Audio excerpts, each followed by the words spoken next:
le relais de notre prédécesseur. Ce que je dis, c'est qu'être citoyen, c'est aussi accepter les devoirs qui vont avec cette citoyenneté. Et donc, quand on est citoyen, on doit accepter de remplir son devoir.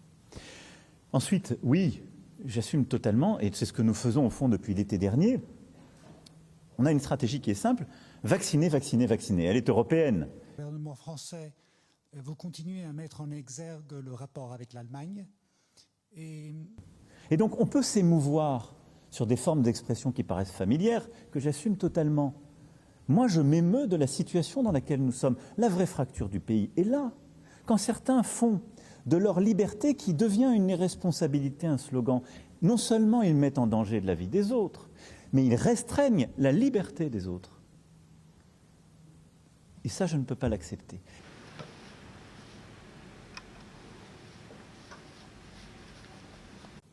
Et donc ce mouvement, vous le voyez partout en Europe. Alors certains font l'obligation vaccinale au-dessus d'un certain âge, mais la plupart des pays mettent des contraintes de la vie sociale en disant « si vous n'êtes pas vacciné, vous n'avez pas accès à ce lieu, vous n'avez pas accès à cette activité ».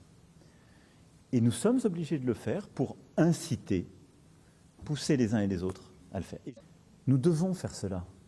Nous devons le faire pour l'ensemble de nos compatriotes qui font l'effort de se faire vacciner et qui, par l'irresponsabilité de certains autres, parfois les choix assumés, sont contaminés.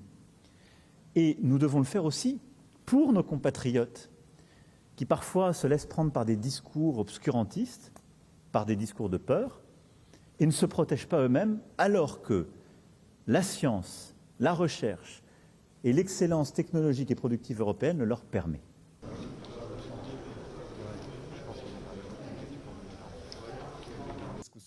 Avec la Russie sur une éventuelle nouvelle architecture